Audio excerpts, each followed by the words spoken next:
anyir busuk, menusuk hidung sampai membuatnya mual. "Nggak beres ini," gumamnya pelan. Tiba-tiba terdengar suara kain terseret. Bruk, bruk, seperti sesuatu yang berat melompat pelan. Wanto menyorotkan senter ke arah halaman. Dan di sanalah ia melihatnya. Sosok putih berdiri tegak di depan rumah. Pocong, kain kafannya kotor, lusuh, dan robek di beberapa bagian.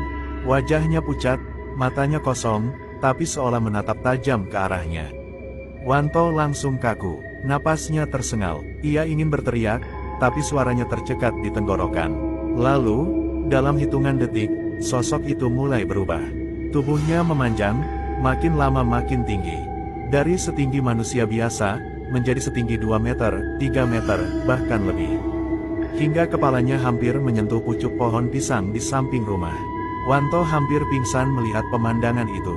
Pocong itu bukan pocong biasa. Inilah yang disebut orang-orang sebagai pocong wedon, sosok abnormal yang ukurannya bisa setinggi pohon. Makhluk itu bergerak pelan. Dari mulutnya, cairan hitam kental menetes, jatuh ke tanah, seketika bau busuk semakin menusuk, bercampur dengan aroma anyir darah. Wanto tak tahan lagi. Dengan sisa tenaga, ia menjerit sekeras-kerasnya. "Tarjo!" Suara itu menggema ke seluruh desa kosong. Tarjo yang berada di sisi lain langsung berlari menghampiri. Begitu melihat pocong menjulang tinggi di depan Wanto, Tarjo pun terperanjat. Tubuhnya lemas, tapi ia menarik tangan Wanto. "Lari tuh, cepat!" Mereka berdua berlari terbirit-birit, meninggalkan karung dan peralatan begitu saja. Nafas Tarjo tersengal, Wanto bahkan nyaris jatuh saat berusaha naik ke atas motor.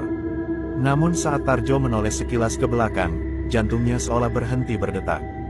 Di tepi jalan desa yang gelap dan dipenuhi ilalang, sosok itu masih berdiri.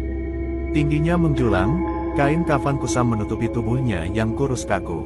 Pocong wedon itu hanya diam. Kepalanya miring sedikit, matanya kosong menatap lurus ke arah mereka. Tak ada teriakan, tak ada lompatan. Hanya tatapan hening dari kejauhan, seolah-olah kehadiran Tarjo dan Wanto telah mengusik sesuatu yang seharusnya tidak mereka ganggu. Tarjo dan Wanto berlari menuju motor. Tangan Wanto gemetar hebat saat mencoba menyalakan motor. Tarjo sampai harus membantunya. Mesin motor meraung, lalu mereka melesat meninggalkan desa kosong itu.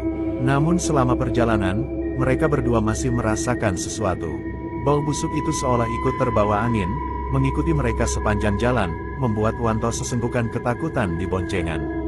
Sesekali motor oleng karena Wanto yang duduk di boncengan menangis dan ketakutan setengah mati. Setelah beberapa kilometer, barulah mereka berani menoleh ke belakang. Desa itu sudah jauh,